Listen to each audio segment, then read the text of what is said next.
পাঠাইনি, কিন্তু তোমাকে সারা জগতের জন্য রহমত করে পাঠিয়েছি। নবী পাক সাল্লাল্লাহু আলাইহি ওয়াসাল্লাম কত কষ্ট করেছে ইসলামকে প্রচার করার জন্য। বাবাজি ভাইরা, এদিকে আবু জেহেল কত না কষ্ট দিয়েছে, এদিকে আবু লাহাব এর লন্ডি কত কষ্ট দিয়েছে। আরে নিজের ভাতিজাকে চিনতে পারেনি, নিজের ভাতিজার শত্রুতা করেছে। নবী বলতেছেন, চাচা আবু লাহাব, আপনি আমাকে চিনতে পারলেন না? আমি হচ্ছি শেষ জামানার নূর নবী, আমি হচ্ছি শেষ জামানার নূর নবী। আমাকে যদি চিনে নাও তাহলে তুমি জান্নাত চিনে যাবে, আমাকে যদি জেনে যাও জান্নাত জেনে যাবে, তুমি যদি আমাকে পেয়ে যাও তো জান্নাত পেয়ে যাবে। আবু লাহাব বলতেছে, আমি ভাতিজাকে কেন ভালোবাসিনি? যদি আমার ভাতিজার ঈদে মিলাদুন নবীর কারণে আমি আজাদ করেছিলাম, আজাদ করার কারণে আমি জাহান্নামের আগুন, উত্তপ্ত আগুনের মধ্যে থেকেও সোমবার দিন প্রত্যেক সোমবারে আমি আঙুল দুটো চুষতাম তো ঠান্ডা ঠান্ডা পানি বের হতো আর আমি আরাম পেতাম। আবু লাহাব বলতেছে যে আমার ভাতিজাকে আমি যদি ভালোবাসতাম তাহলে আমার জান্নাত গ্যারান্টি ছিল। কারণ একদিন কেবলমাত্র আজাদ করার কারণে, খুশি প্রকাশ করার কারণে আমি যদি আজকে সোমবার দিনে আমি আঙুলটা চুষার কারণে আমি আরাম পেতে থাকি, তাহলে নবীকে ভালোবাসলে কত না কি পেয়ে যেতাম। বলুন সুবহানাল্লাহ। আমার কথা হলো নবীর সাথে রিশতা মজবুত করে, নবীকে এত ভালোবাসেন নিজের জান থেকে। তাই একটা কবিতা আছে কত সুন্দর ভাবে, যে নবী বলেন ওমর একটু কাছে এসো, বলো কতটায় আমারে ভালোবাসো। নবী বলেন ওমর একটু কাছে এসো, বলো কতটা আমারে ভালোবাসো। ওমর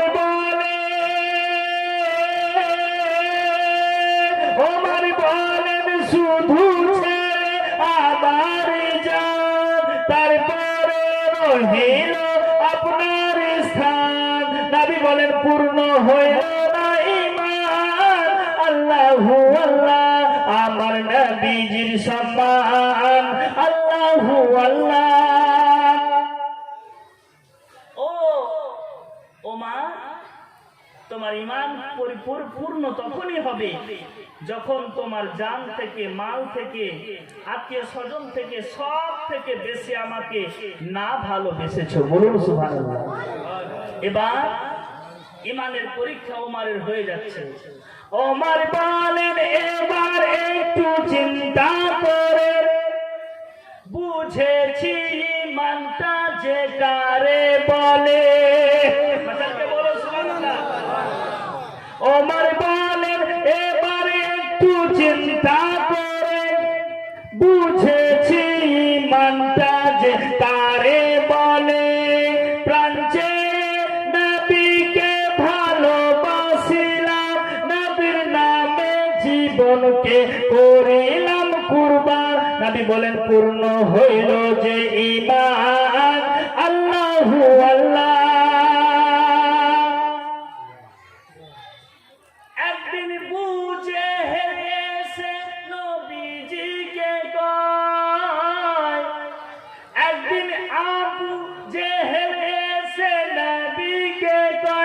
আমার হাতে কি আছে বলো শুনতে চাই। বলুন সুবহানাল্লাহ। নবীকে টেস্ট করতে আছে, টেস্ট।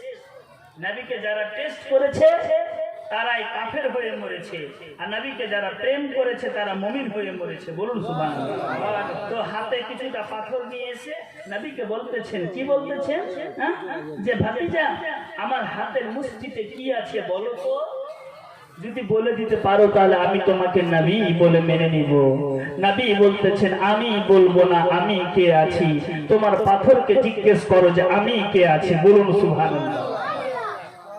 একদিন বুঝে এসে নবীজিকে কয়, আমার হাতে কি আছে বলো শুনতে চাই। নবী বলেন, আমি খোদার নবী যে তাই তোমার হাতে যায় আছে দিতে পরিচয়। শোনো কানে লাগিয়ে হাত, বলবে আল্লাহু আল্লাহ, আমার নবীজির সম্মান, আল্লাহু আল্লাহ, আমার নবীজির সম্মান, আল্লাহু আল্লাহ, বলো জি আল্লাহু আল্লাহ, বলো জি আল্লাহু আল্লাহ, আমার নবীজির সম্মান, আল্লাহু আল্লাহ। একটি হরিণ বাঁধা রয়েছে শিকারীর জালে, দয়ার নবীকে দেখে হরিণী বলে, মাতালকে বলো সুবহানাল্লাহ। দয়ার নবী, দয়ার নবীকে দেখে নেছে একটা হরিণী জালে ফেসে গেছে, শুনেছেন না? জালে ফেসে গেছে, নবীকে বলতেছেন, ও ইয়া রাসূলুল্লাহ, ইয়া হাবিবাল্লাহ, আমাকে জাল থেকে ছুটিয়ে দেন, আমি এক্ষুনি আমার বাচ্চাদেরকে দুধ পান করিয়ে ফিরে আসবো, আমার এতে কোনো সন্দেহ থাকবে না। তাই বলছে, একটি হরিণ বাঁধা রয়েছে শিকারীর জালে, দয়ার নবীকে দেখে হরিণী বলে, একটি হরিণ বাঁধা রয়েছে শিকারীর জালে, দয়ার নবীকে দেখে হরিণী বলে, আমার বাচ্চায় আছে একটু সময় পেলে, আমার বাচ্চায় আছে একটু সময় পেলে, জীবনের মতো দুধ খাইয়ে আসতাম ফিরে, মায়ের বাচ্চার জানের জান, আল্লাহু আল্লাহ, আমার নবীজির সম্মান, আল্লাহু আল্লাহ। আমার নবীর কত সম্মান আপনি জানেন? নবী পাক সাল্লাল্লাহু আলাইহি ওয়াসাল্লাম একদিন বাথরুম থেকে ফিরে আসছেন, মা আয়েশা সিদ্দিকা বলতেছেন রাদিয়াল্লাহু তাআলা আনহা, বলে নবী বাথরুম থেকে যেমন আসলো, টয়লেট থেকে, টয়লেট বুঝেন না? টয়লেট, হ্যাঁ, বাথরুম, নবী আমার বাথরুম থেকে ফিরে আসলেন, মা আয়েশা দৌড় দিয়ে বাথরুমে গেলেন, বাথরুমে যাবার জন্য। সেই সময় বলতেছে, আমি কিছু যেন পাই, আমি যেন কিছু, নবী যা পায়খানা মোবারক করেছে সেটাকে আমি নিজের কাছে রাখতে চাই, আর সেটাকে তাবাররুক হিসাবে ব্যবহার করতে চাই, কিন্তু লা আজিদু ফিহা ফিহা, আমি সেখানে কিছুই পেলাম না, আমি সেখানে কিছু পেলাম না, আজিদু মুশকি আম্বার, কিন্তু আমি মুশকি আম্বারের সেন্ট পেলাম, তাছাড়া আমি কিছু পাইনি। আমার রাসূলের কায়নাত বেআইব নবী পেশাব করেছে তো মাটি ফেটে গেছে, পায়খানা করেছে তো আপনার মাটি ফেটে গেছে, মাটি ফেটে মাটি সেটাকে ঢেকে নিয়েছে, দাফন করে দিয়েছে। নবীকে, নবীর আপনার পেশাব মোবারক, পায়খানা মোবারক কেউ দেখতে পায়নি। নবী পাক সাল্লাল্লাহু আলাইহি ওয়াসাল্লাম প্রত্যেক সময় যখন পেশাব করতেন, বাথরুম যেতেন, সেই সময় আপনার মাটি ফেটে যেত আর বাথরুমের মধ্যে আপনার মাটির মধ্যে চলে যেত। বলুন সুবহানাল্লাহ। নবীর হচ্ছে এটা শান। মা আয়েশা সিদ্দিকা বলতেছেন, আমি চেষ্টা করলাম যে নবীর বাথরুমকে আমি নিয়ে নিব, নবীর পায়খানা মোবারককে নিজের কাছে রাখবো, রাখার পর সেটাকে তোহফা হিসাবে, তাবাররুক হিসাবে সেটাকে আমি চোখের সুরমা লাগাবো, কিন্তু আমি পেলাম না। কিন্তু পেলাম কি? মুস্কে আম্বারের খুশবু। নবীর টয়লেট থেকে, বাথরুম থেকে আসছে, আর আমাদের টয়লেট থেকে দুর্গন্ধ আছে, আর নবীর টয়লেট থেকে মুস্কে আম্বারের খুশবু আছে। তো নবী আমার মতো কেমন করে হলো? আপনার মতো কেমন করে হলো? নবী কাউরুর মতো নয়, নবী হচ্ছেন বেমিসাল নবী, নবী হচ্ছেন বেমিসাল নবী, নবীর মতন কেউ হতে পারে না, আর নবীর মতন নবী কোনরাও হয়নি। নবী আপনার বেআইব বেমিসাল করে খোদা তাআলা সৃষ্টি করে দিয়েছে। আপনি কি জানেন নবীকে সৃষ্টি করার পর খোদা তাআলা আপনার 12টা নূরের পর্দার মধ্যে রেখেছে? কটা পর্দা? 12টা। একটা হাদিসে লেখা আছে 13টা। হাদিসটার নাম, ইতিহাসের নাম আপনার হচ্ছে আপনার মাদারুজুন নবুওয়াত, তাতে লেখা আছে মারিজুন নবুওয়াত, তাতে লেখা আছে নবী পাক সাল্লাল্লাহু আলাইহি ওয়াসাল্লামকে আল্লাহ তাআলা সৃষ্টি করার পর 12টা নূরের পর্দাতে রেখে দিয়েছে। 12টা নূর। পর্দাগুলোর নাম শুনেন মন দিয়ে। হেজাবে রহমত। নবী পাক সাল্লাল্লাহু আলাইহি ওয়াসাল্লাম 12,000 বছর হেজাবে রহমতে থাকলেন। 12,000 বছর কতদিন? 12,000 বছর। 12,000 বছর হেজাবে কুদরত। 12,000 বছর থাকলেন। হেজাবে মঞ্জিলা 12,000 বছর থাকলেন। হেজাবে শাফাআত নবী আমার 12,000 বছর থাকলেন। হেজাবে কুদরত, হেজাবে হাইবাত, হেজাবে মঞ্জিলা, হেজাবে ইলম, হেজাবে রহমত, এরকম করে করে 12টা নূরের পর্দাতে নবী থাকলেন। আর 12 রকমের শিক্ষা নবী নূর থেকে নিয়েছেন, নূরের পর্দা থেকে নিয়েছেন। তাই কোরআন বলতেছে আর রহমান আল্লামাল কুরআন, रहमान ने अपने महबूब को कुरान शिखा दिया। बोलুন সুবহানাল্লাহ।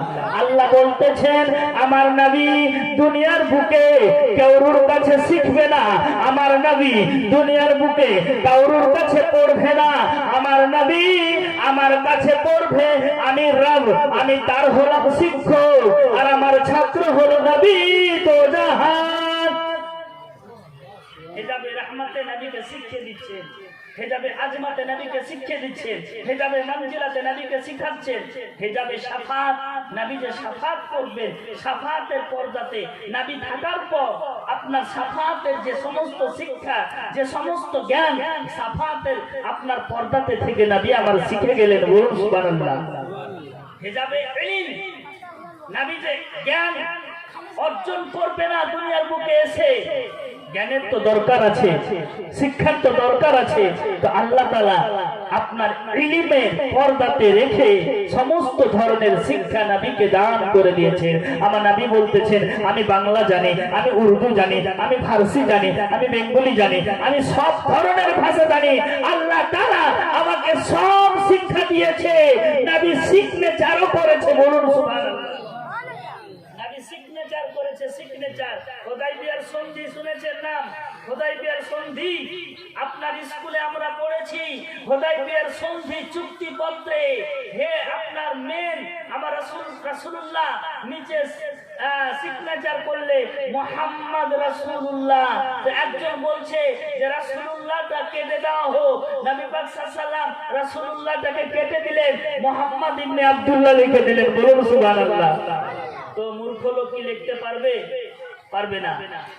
একটা আনপাড় লোককে যদি বলেন যে আপনি এখানে কিছু লেখেন, পারবেন? পারবে না। আজিজানে কেরামি, তাই নবী পাক সাল্লাল্লাহু আলাইহি ওয়াসাল্লামকে ইলমের পর্দাতে রেখে রাসূলের কায়নাতকে ইলমের শিক্ষা দান করিয়ে দিলেন। এবার নবীকে আরো শিক্ষা দিচ্ছেন, জ্ঞান দান করছেন, নবীকে আরো জ্ঞান দান করছেন। তো নবী পাক সাল্লাল্লাহু আলাইহি ওয়াসাল্লামকে 10টা নূরের নদীতে গোসল করালেন। বলুন সুবহানাল্লাহ। কটা? 10টা নূরের নদীতে গোসল করালেন। রাসূল আরবি, বেআইবে নবী, বেমিসাল নবী, রাসূলের কায়নাত 10টা নূরের নদীতে নবী আমার গোসল করছেন। নদীগুলোর নাম দারিয়ায়ে রহমত। দারিয়ায়ে রহমতে নবী সাঁতার কাটতে শুরু করলেন। দারিয়ায়ে কানাতে নবী শাফাত তো আপনার সাঁতার কাটতে শুরু করলেন। দারিয়ায়ে এনাবাতের নদীতে নবী সাঁতার কাটতে শুরু করলেন।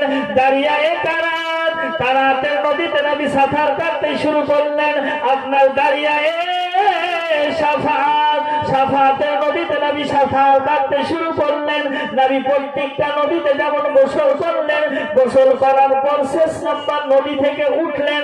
তো নবীর শরীরে ছিল 4,420টা চুল, আর প্রত্যেকটা চুল গড়িয়ে গড়িয়ে গড়িয়ে গড়িয়ে এক ফোঁটা পানি জমিনে টপক করে পড়ল, যেই পানিটাকে জওহর বলা হয়। আর জওহর দিয়ে আল্লাহ তাআলা নবীগণের বডিকে সৃষ্টি করে দিলেন।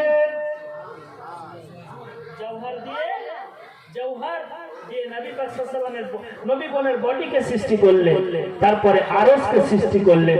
জমিনকে সৃষ্টি করলেন, চাঁদকে সৃষ্টি করলেন, সূর্যকে সৃষ্টি করলেন, সবকিছুকে সৃষ্টি করে বাবাজি ভাইরা আজ দুনিয়ার বুকে রাসূলুল্লাহর নূর সারা পৃথিবীতে চমকে গেছে। নবীর নূর আজকে সারা পৃথিবীতে ছড়িয়ে গেছে। নবীর নূর সারা পৃথিবীতে আজকে বিকাশ করছে। নবীর নূর আজকে সারা পৃথিবীতে ছড়িয়ে গেছে, একমাত্র নবীর অবদানে ছড়িয়েছে। বলুন সুবহানাল্লাহ। নবীর আওলাদরা আজকে আছে। আল্লাহ রাসূল বলেছেন, আনা তারিকুম ফিকুম মুস্তাকালাই, আমি তোমাদের মাঝে দুটো জিনিস ছেড়ে যাচ্ছি, একটা হচ্ছে আল কোরআন, ওয়া তানিহা আহলে বাইতি, আর আরেকটা হচ্ছে আমার আহলে বাইত। কোরআনকে ভালোবাসো, হেদায়েত পাবে। কোরআনের মধ্যে হেদায়েত আছে। আর আমার আলে রাসূলের মধ্যে যাও, ভালোবাসা আছে, প্রেম প্রীতি আছে। আলে রাসূলকে ভালোবাসো, প্রেম প্রীতি বেড়ে যাবে। আলে রাসূলের সাথে মহব্বত করো, প্রেম প্রীতি বেড়ে যাবে। নবীর প্রতি ভালোবাসা রাখো, প্রেম প্রীতি বেড়ে যাবে। আমার রাসূলুল্লাহ সাল্লাল্লাহু আলাইহি ওয়াসাল্লামের সাথে ভালোবাসা করো, প্রেম প্রীতি বেড়ে যাবে।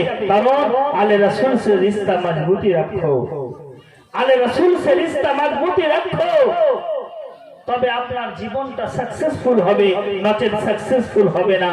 আসি একবার দরুদ শরীফ পড়ি, একটা সুন্দর নাত আপনাদেরকে শুনিয়ে দিই। আল্লাহুম্মা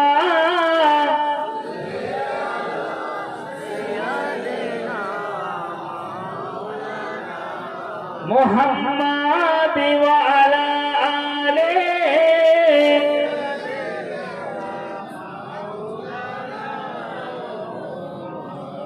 নবী ছাড়া জান্নাত পাবে না,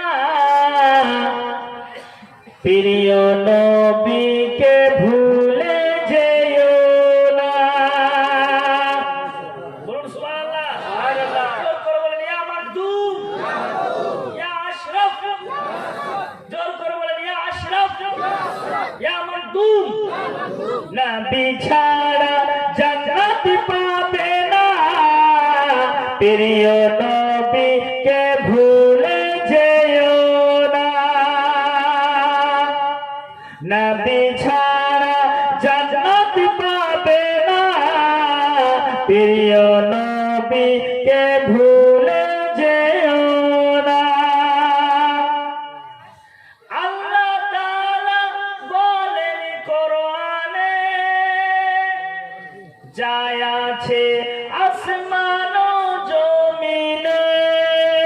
আল্লাহ তাআলা বলেন কোরআনে, যায় আছে আসমান ও জমিনে, সবই কিছুই তোমার অধীনে, প্রিয় নবীকে ভুলে যেও না। নবী দাদু বলতেছেন, কত সুন্দর করে শুনেন। নবী ছাড়া জান্নাত পাবে না, প্রিয় নবীকে ভুলে যেও না।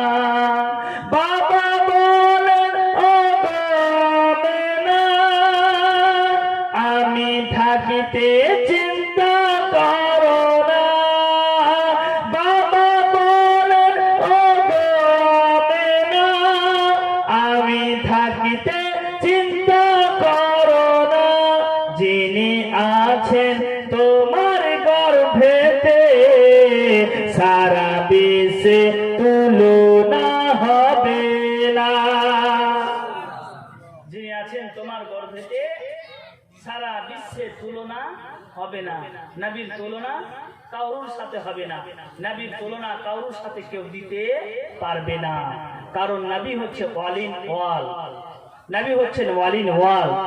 রাসূলুল্লাহ সাল্লাল্লাহু তাআলা আলাইহি ওয়াসাল্লাম হচ্ছে ওয়ালিন ওয়াল। তাই তো কবি বলতেছেন, মা আজমালু মিন কালাম তারাদাত আইনি ওয়া আকমালু মিন কালাম তালিদিন নিসা, খুলিকতা মুবাররা মিন কুল্লি আইবিন কাআন্নাকা কাদ খুলিকতা কামা তাশাউন, নূরান আদা আলাল বারিয়াতি কুল্লিহা মাই ইহুদা লিনুরিল মুবারাক ইয়াহতাদি। বলুন সুবহানাল্লাহ। সুবহানাল্লাহ। আমার নবী বেআইন নবী, বে মিসাল নবী। আহারে, নবী যখন দুনিয়ার বুকে আসছেন, সেই দৃশ্য অবলোকন করতেছেন ওমর বিন আসের মা। কে? ওমর বিন আসের মা। বলতেছেন নবী যখন দুনিয়ার বুকে আসতে লাগলো, সেই সময় একটা তারাকে দেখলাম, তারাকে ঘরের চতুর্দিকে ঘুরতে শুরু করলো। ঘরের চতুর্দিকে ঘুরতে শুরু করেছে, আমি ঘরের চতুর্দিকে ঘোরাফেরা করতে লাগলাম। তারাটা ঘরের চতুর্দিকে ঘুরছে, আমি মনে করতেছি যে একটা নক্ষত্র আমার মাথায় যদি পড়ে যায় তাহলে আমি মারা যাব। আমি ঘর থেকে বেরিয়ে গেলাম, তো দেখতে পেলাম নক্ষত্রটা ঘুরতে আছে, ঘুরতে আছে। নবীর জন্মদিন নক্ষত্রটা ঘুরতে আছে। তো আমাদের জন্মদিন কোন নক্ষত্র ঘুরেছে? ঘুরেনি। তো নবী আমাদের মতো না, নবী আমাদের মতো নয়, নবী আমাদের মতো হতেই পারে না। নবী হচ্ছেন বেমিসাল নবী। তো ওমর বিন আসের মা রিওয়ায়াত করতেছেন যে নবীর জন্মের দিন একটা তারাকে দেখলাম, নক্ষত্রকে দেখলাম যে ঘরের চতুর্দিকে ঘুরতে শুরু করেছে, ঘরের চতুর্দিকে ঘুরতে শুরু করেছে। এমন ঘুরছে, এমন ঘুরছে, খুশিতে ঝলমল করতেছে। এবার একটু পর দয়াল নবী দুনিয়ার বুকে আসছেন। নবী আমার দুনিয়ার বুকে যেমন আসলেন, আসা মাত্র বাম হাতকে মাটিতে রেখেছে, ডান হাতকে আকাশের দিকে চেড়েছে আর বলতেছে রব্বি হাবলি উম্মতি। বলুন সুবহানাল্লাহ। রব্বি হাবলি উম্মতি, রব্বি হাবলি, রব্বি হাবলি উম্মতি, রব্বি হাবলি উম্মতি বলতেছে। আজিজানে গ্রামী আছে না?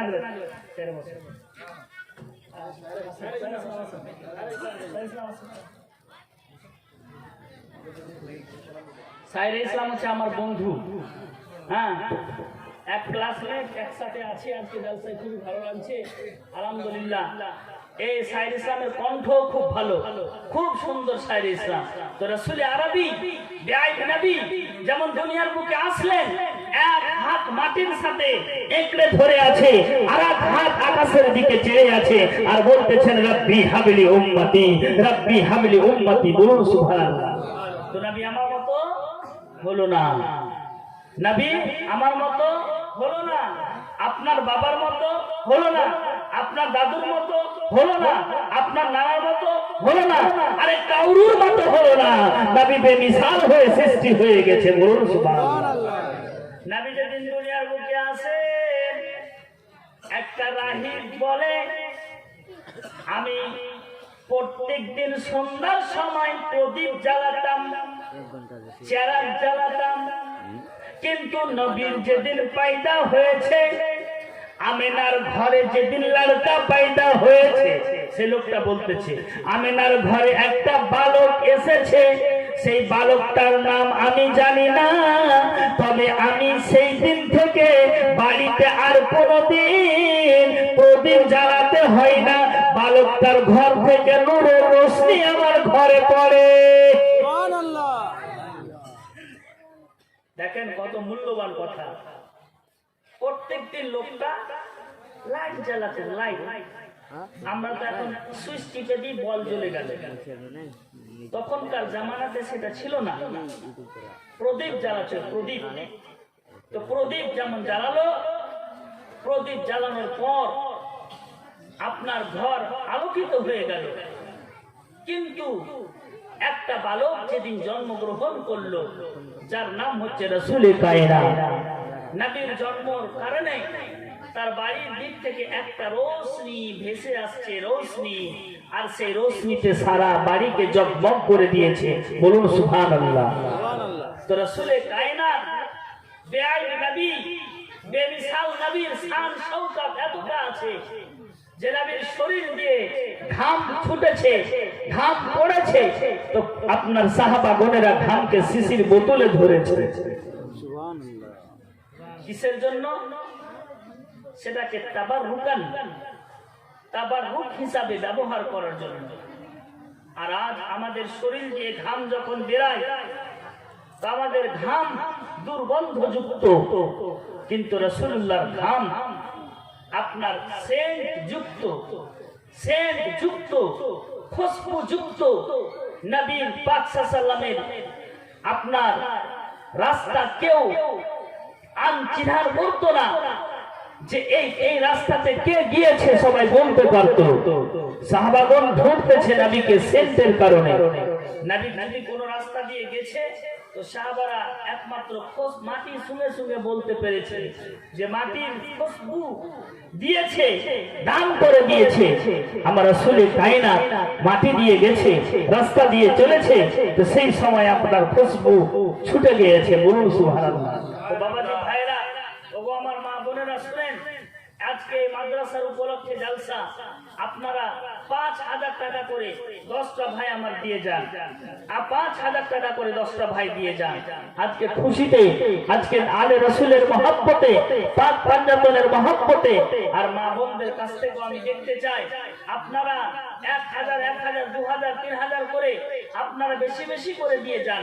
তবে বাবারাকে বলবো আপনারা একটা পিলার দেন, কেউ 1 বস্তা সিমেন্ট দেন, কেউ আপনার বালি দেন, কেউ আপনার গিট্টি দান করেন। এরকম করে মাদ্রাসাকে তৈরি করেন, কারণ মাদ্রাসা তৈরি করে আল্লাহ রাসূল বলতেছেন আল মাদ্রাসাতু বাইতি, মাদ্রাসা হচ্ছে আমার ঘর, আল মসজিদ বাইতুল্লাহ, আর মসজিদ হচ্ছে খোদার ঘর। তো দুটো ঘরের সম্পর্ক রয়েছে। মসজিদে আসেন তো নবীকে চিনতে পারবেন, মসজিদে আপনার খোদাকে চিনতে পারবেন, আর মাদ্রাসায় যান তো রাসূলুল্লাহকে জানতে পারবেন। আগে মাদ্রাসা তারপরে মসজিদ, আগে মাদ্রাসা তারপরে মসজিদ নির্মাণ করবেন। আর বস্তা সিমেন্ট, আচ্ছা শুনুন, আল ফাতিহা ইলা আশরাফিল আম্বিয়া। মাওলা পাক বস্তা সিমেন্ট দান করেছে, আল্লাহ তার মনের আশা, মনের বাসনাকে পূর্ণ করুন। আমিন সুম্মা আমিন। বিহাক্কি লা ইলাহা ইল্লাল্লাহ মুহাম্মাদুর রাসূলুল্লাহ। আর কেউ হবে না 10 বস্তা দান করবে না? 10 বস্তার দাতা, একটা ভাই আমার 10 বস্তার দাতা, খুশি মনে মহব্বতে, পীরের মহব্বতে, পীরের হাতে দোয়া হবে, আজকে শেষ দোয়া হবে। আপনারা দোয়া নিয়ে যাবেন, শেষ দোয়া উনি করে দিবেন। 5 বস্তা একজন ভাই দিল, 10 বস্তা সিমেন্ট কেউ দিবে না। এই যে আসছে, এক বস্তা দিয়েছে। নারায়ে তাকবীর, নারায়ে রিসালাত, নারায়ে হায়দারি। হুজুর আশরাফুল আউলিয়া কা দামান, তাজুল আউলিয়া কা দামান। সুবহানাল্লাহ, সুবহানাল্লাহ। এদিকে এক বস্তা। আচ্ছা, 1,000 টাকা করে 10টা ভাই, 1,000 করে 1 মাস পর দিবেন। নামটা লেখান, হাত ছেড়ে বলেন 1,000 টাকা করে 10টা ভাই আমার হাত তুলে বলেন ওলির মহব্বতে, পীরের মহব্বতে আপনারা 10টা ভাই আমার হাত তুলে বলেন তো 1,000 টাকা করে। সামনে থেকে পিছন থেকে কোন পীরের মহব্বতে হবে না, আমার পীর ও মুর্শিদের নামে, হুজুর কাদরি মিয়ার নামে আপনার 1,000 টাকা। এই যে হাত দিয়েছে, নারায়ে তাকবীর, নারায়ে রিসালাত, 5,001 টাকা। সুবহানাল্লাহ, সুবহানাল্লাহ। মাদ্রাসার নামে যেমন ডাক শুনেছে 5,000 দিয়েছে। সুবহানাল্লাহ, সুবহানাল্লাহ। কত আছে? 1,000 টাকা দিয়েছে পীরের মহব্বতে। হ্যাঁ, আব্দুর রহিম সাহেব। সুবহানাল্লাহ, সুবহানাল্লাহ। আর কোন ভাই হবে না পীরের মহব্বতে, বুজুর্গানের দিনের মহব্বতে, নবীর মহব্বতে, আপনার নবীর মহব্বতে আমি ডাক দিচ্ছি, আসেন। আরে 500 টাকা করে তো দিয়ে যান, ওলির মহব্বতে 500 টাকা দিয়ে যান। আসেন তো পিছন দিক থেকে কোন ভাই আমার, আপনাদেরকে আল্লাহ তাআলা ধন সম্পদ দান করেছে, দাদু কিছু দিয়ে যান।